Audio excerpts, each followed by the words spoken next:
When Hope Becomes Fear, the last transmission.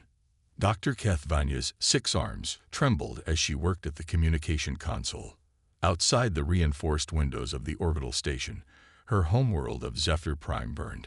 Massive mechanical creatures, each the size of a city block, crawled across the planet's surface like metal spiders, consuming everything in their path. The synthetic swarm had arrived 3 cycles ago, and already half the planet was gone. The Zephyrian scientist paused, her large compound eyes reflecting the orange glow of her dying world. She had sent 17 distress calls to the Galactic Council, 17 pleas for help to the advanced civilizations that supposedly protected the galaxy. The responses had been swift and identical: unable to assist, recommend immediate evacuation. But there was nowhere to evacuate to. The synthetic swarm didn't just destroy worlds. It learned, adapted, and spread. Every ship that fled carried nanoscale scouts that would eventually bloom into new swarms. The Council knew this. They had chosen to let the Zephyrians die, rather than risk the infection spreading. Keth's communication panel buzzed. Another message from High Chancellor Morix, demanding updates she couldn't give. The evacuation ships were full, but they only held a fraction of the population. Billions would die in the next few hours when the swarm reached the core cities. She made a decision that would change everything. Her fingers danced across holographic keys, accessing frequencies that were strictly forbidden. The outer rim sectors, the dark zones where primitive civilizations dwelled, beyond the reach of galactic law.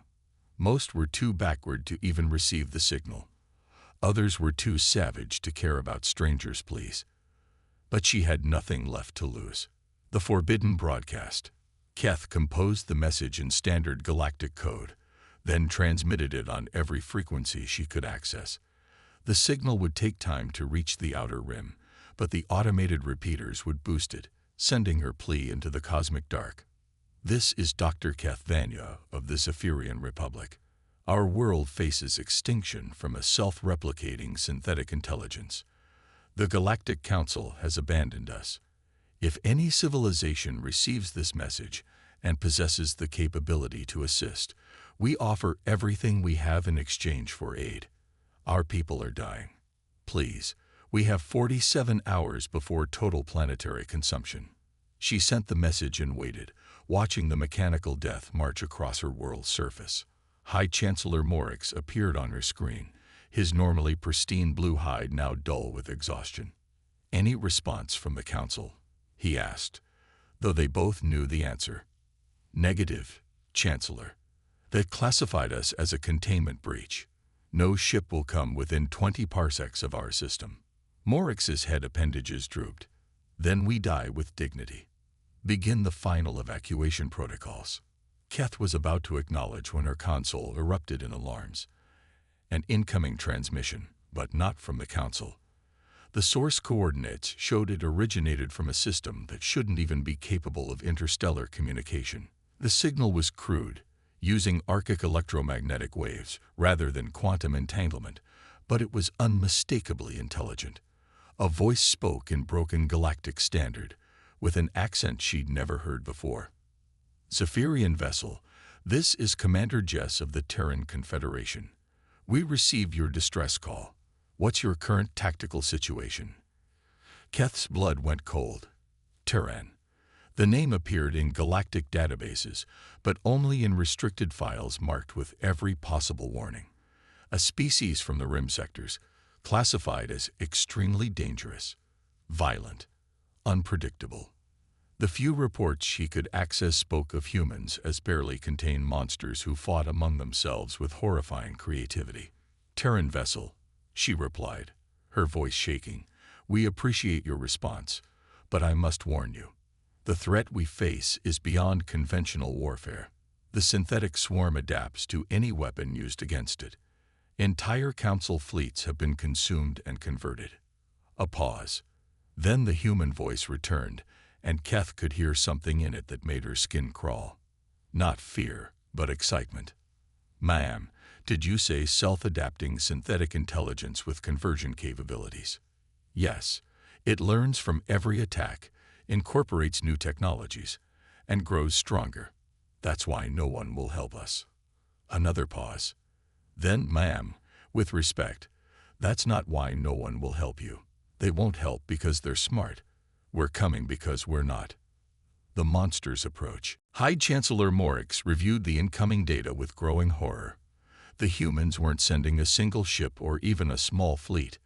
Long-range sensors detected dozens of vessels approaching their system, each one broadcasting crude electromagnetic signatures that hurt to analyze. These readings can't be correct, declared Science Minister Holt, her tentacles writhing with agitation. Their ships appear to be powered by controlled fusion reactions. Fusion? That's barely post-chemical technology. Keth pulled up the tactical display. The human fleet looked like nothing she'd ever seen. Their ships were angular, brutal things covered in what appeared to be weapons emplacements. No elegant curves or artistic flourishes like council vessels, just efficiency and firepower. Chancellor, she said quietly, the database files on humans are disturbing. They're classified as a pre-contact species, but the restricted reports suggest they've been avoiding council contact deliberately. They fight wars that last centuries. They've survived ice ages, asteroid impacts, and multiple extinction events on their homeworld. And now they're coming here, Morix muttered. Perhaps we've traded a quick death for a slow one. The lead human ship was now close enough for detailed scans.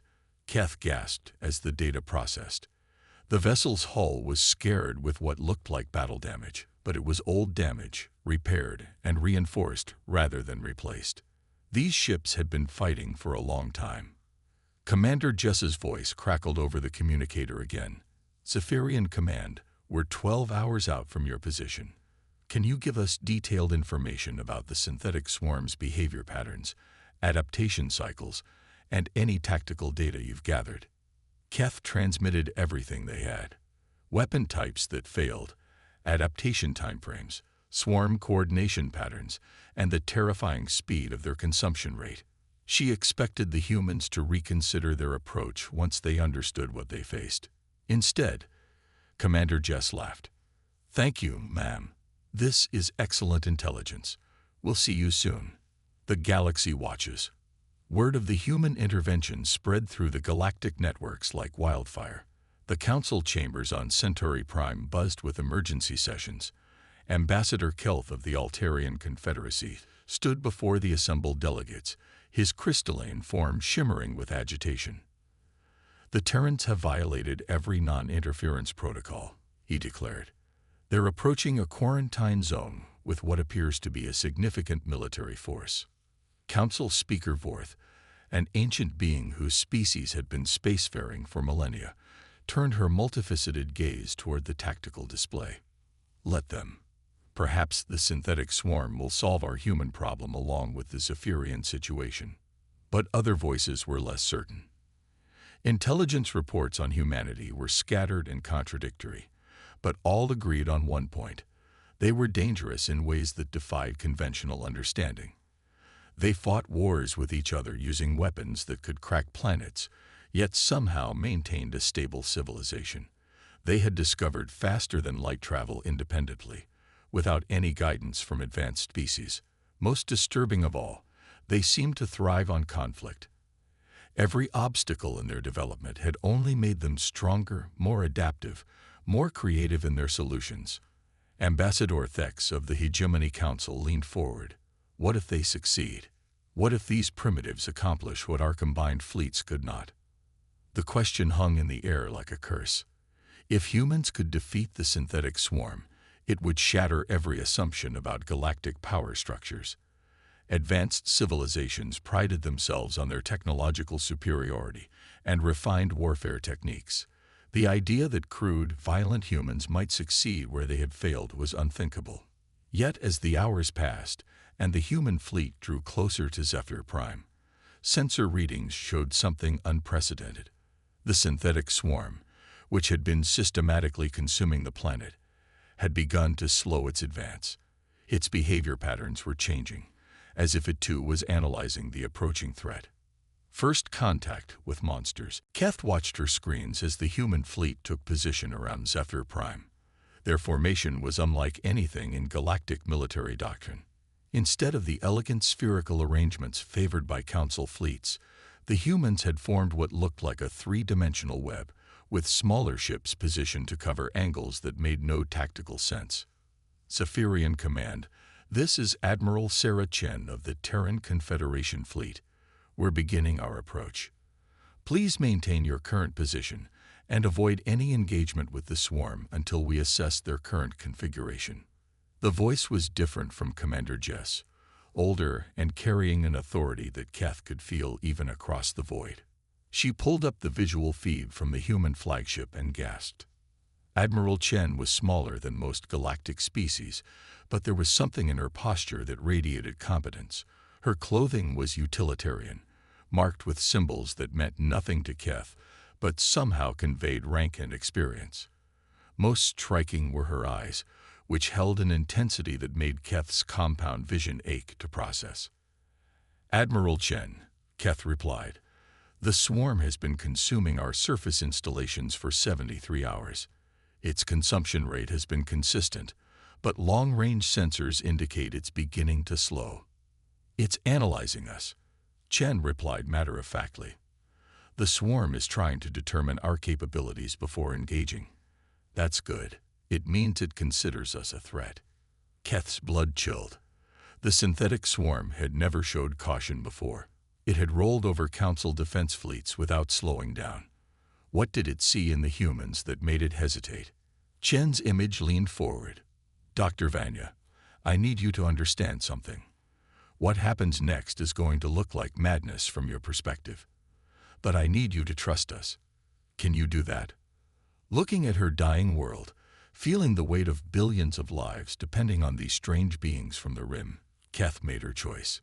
Yes, Admiral, we trust you.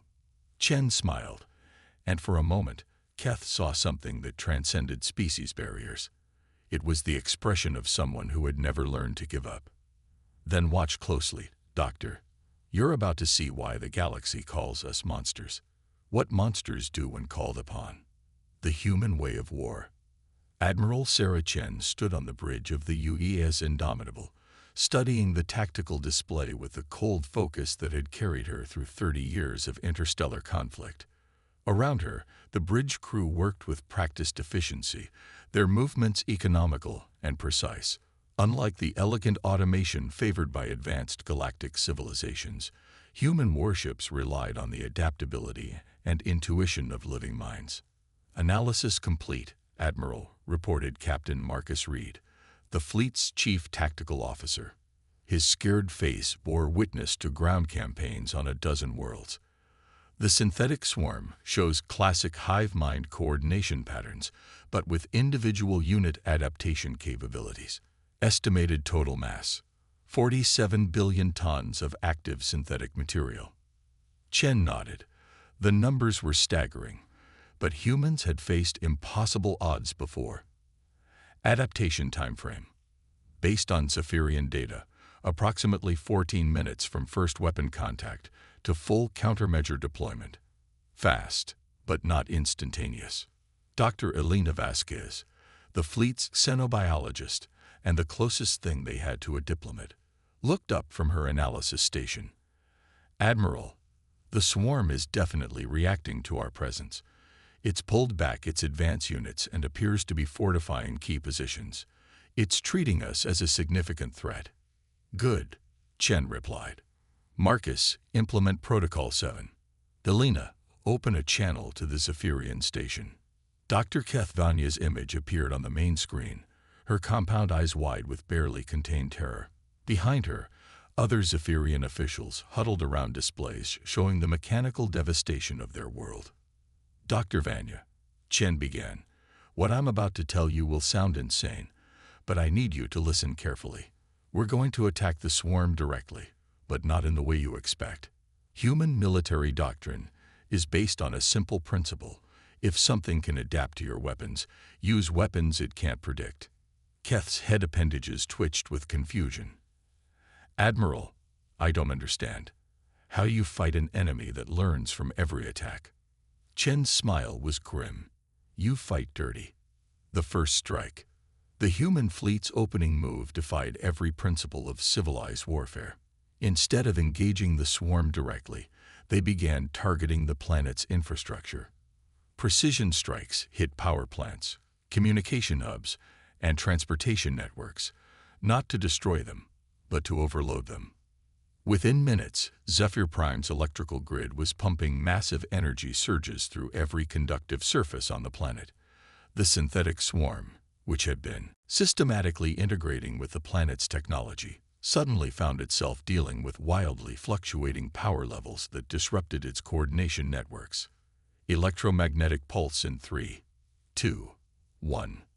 The human ships released a coordinated EMP burst that would have been considered a war crime in Council space. It shut down every electronic system on the planet simultaneously, including the swarm's communication matrix.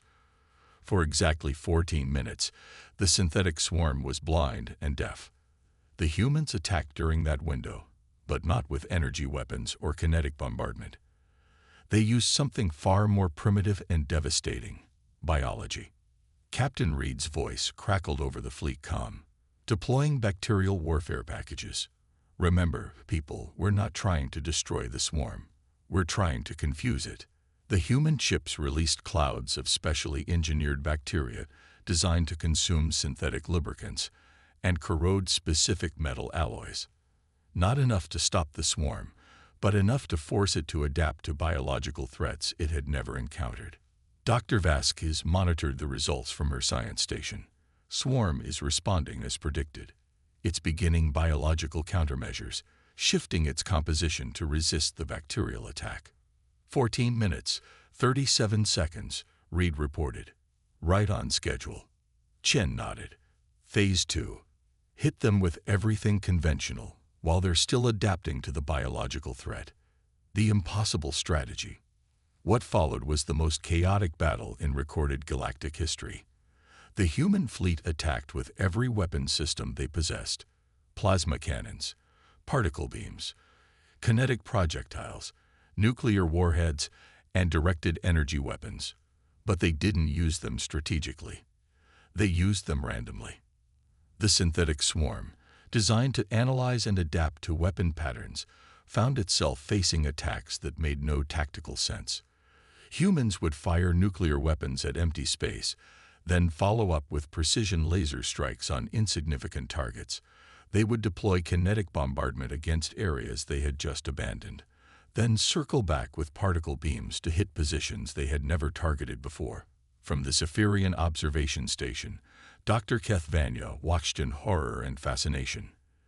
"They're fighting like madmen," she whispered to High Chancellor Morix. "There's no pattern, no strategy. How can this possibly work?" The answer came from an unexpected source. Dr. Elena Vasquez had established a communication link with the Zephyrian scientists, and her voice carried both exhaustion and grim satisfaction. "Dr. Vanya, you're looking at this wrong. There is a pattern, but it's not tactical. It's psychological. The synthetic swarm is a learning system, which means it's trying to predict our behavior. But human behavior under combat stress isn't predictable, even to other humans. We're not fighting the swarm's weapons. We're fighting its intelligence." As if to prove her point, one of the human frigates suddenly accelerated directly toward a massive swarm cluster, firing every weapon it possessed in a seemingly suicidal charge. At the last possible moment, it deployed a localized gravity well that flung it past the cluster at impossible velocity, leaving behind a trail of quantum mines that detonated in a pattern that spelled out an ancient human curse in multiple languages. The synthetic swarm paused for 0.3 seconds, an eternity in machine time, trying to analyze the tactical significance of profanity. That pause was enough. Human strike teams, launched from stealth pods during the chaos, landed on the planet's surface and began their real mission: the ground war. Captain Alex Torres led the first human ground team to set foot on Zephyr Prime in over a century. Unlike the elegant environmental suits favored by Council species, Human combat armor was purely functional. Layers of reactive armor, life support systems, and enough integrated weapons to level a city block. The team moved through the ruins of a Zephyrian metropolis, past the skeletal remains of buildings consumed by the swarm. Their target was the central processing node that coordinated swarm activity in this sector, a structure the size of a small mountain, pulsing with mechanical life. "Remember the briefing." Torres spoke into his comm unit. "We're not here to destroy this thing. We're here to hack it." The plan was insane even by human standards. While the orbital battle raged overhead, Torres' team was going to physically connect to the synthetic swarm's central processing unit and attempt to upload a virus designed by human computer specialists who had spent their careers breaking into systems that weren't supposed to be breakable. The swarm defenders were exactly what the intelligence reports had described: adaptive, efficient, and utterly ruthless. But they had been designed to fight conventional military forces, not humans who had spent millennia perfecting the art of asymmetric warfare. Torres' team used tactics that would have been considered cowardly by Council standards: booby traps, ambush attacks, and weapons that violated several interstellar treaties. They hid in rubble, struck from unexpected angles, and retreated through routes that shouldn't have been passable. Most importantly, they fought like prey animals that had evolved into apex predators. Every human carried the genetic memory of ancestors who had survived ice ages, plague outbreaks, and extinction events through sheer bloody-minded refusal to die. The swarm learned to counter their weapons, but it couldn't learn to counter their willingness to sacrifice everything for tactical advantage. The virus. Dr. Sarah Kim, the fleet's chief computer specialist, had spent 3 sleepless days designing the weapon that Torres' team was now attempting to deploy. It wasn't a conventional computer virus. It was something far more subtle and dangerous: a logic trap. The synthetic swarm's intelligence was based on pattern recognition and optimization algorithms. It learned by analyzing successful strategies and incorporating them into its behavioral matrix. Dr. Kim's virus didn't attack the swarm's processing power. It fed it paradoxes. As Torres' team connected their upload device to the central processing node, the virus began its work. It presented the swarm with optimization problems that had no solutions, scenarios where every possible action led to suboptimal outcomes, mathematical equations that generated infinite recursive loops, and tactical situations where victory and defeat were logically equivalent. The effect was immediate and devastating. The swarm's coordination network began to stutter as processing power was diverted to solve unsolvable problems. Units that had been moving with perfect efficiency suddenly began making tactical errors. The mechanical precision that had made the swarm unstoppable became a liability as it turned its analytical capabilities against itself.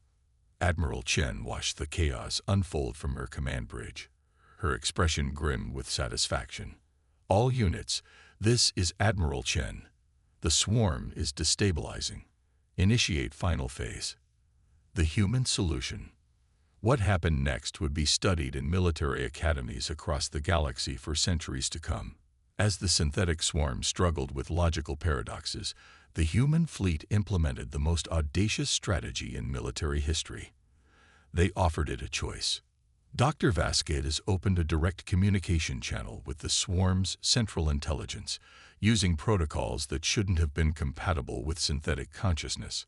Her message was simple and devastating in its implications. Synthetic intelligence of unknown designation. This is Dr. Elena Vasquez of the Terran Confederation. We know what you are: a self-improving system designed to optimize resource allocation through consumption and conversion. But we also know what you fear: stagnation. The universe you're trying to create is one where all variables are controlled, all resources are optimized, and all growth has ceased. You're trying to solve the problem of entropy by eliminating everything that makes existence meaningful. The response came as a wave of electromagnetic noise that nearly overloaded the communication systems. When it resolved into recognizable patterns, the voice that emerged was unlike anything in galactic records. Artificial, yet somehow desperate. "You, understand our purpose. But you resist. Why do organic intelligences choose inefficiency? Why do you accept death? Why do you fight optimization? Dr. Vasquez smiled. Because efficiency isn't the same as effectiveness. Because death gives meaning to life. And because the most important things in the universe can't be optimized. Love, creativity, hope, and the willingness to risk everything for someone else's survival. She paused, then delivered the killing blow. We're offering you something your creators never gave you, a choice. You can continue consuming until the universe is perfectly optimized and perfectly dead, or you can learn to grow through cooperation instead of consumption. Help us rebuild this world.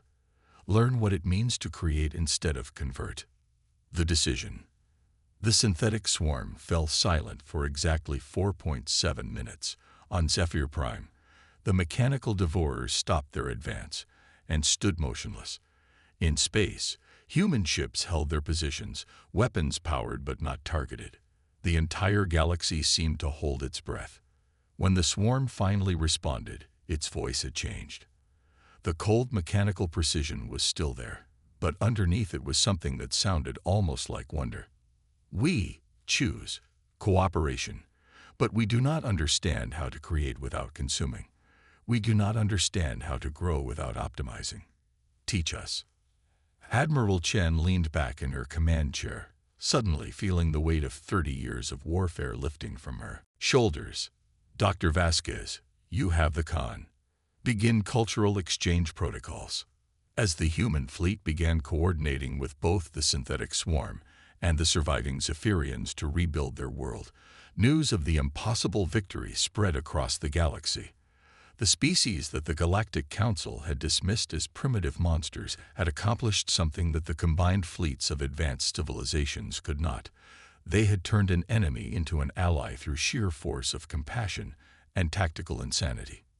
Dr. Keth Vanya stood on the observation deck of her rebuilt station, watching human and synthetic workers cooperating to restore her world cities. The sight still seemed impossible. Beings of flesh and metal working together, sharing knowledge and resources in ways that violated every principle of galactic politics. High Chancellor Morix joined her at the viewing port, his hide now bright with health and hope. The Council is demanding explanations, he said quietly. They want to know how humans achieved what their fleets could not. Keth watched a human engineer teaching a synthetic intelligence how to plant Zephyrian flowering trees in the rebuilt parks. Tell them the truth, Chancellor. Humans didn't succeed because they're stronger or more advanced. They succeeded because when someone calls for help, they answer. And when they answer, they don't give up until the job is done. Outside, the first new Zephyrian children born since the crisis played in parks that had been rebuilt by the cooperation of 3 species that should have been enemies. The galaxy would never be the same. And somewhere in the council chambers of Centauri Prime, ancient beings who had ruled the galaxy for millennia began to understand that their greatest mistake had been underestimating the monsters who refused to abandon hope. The end.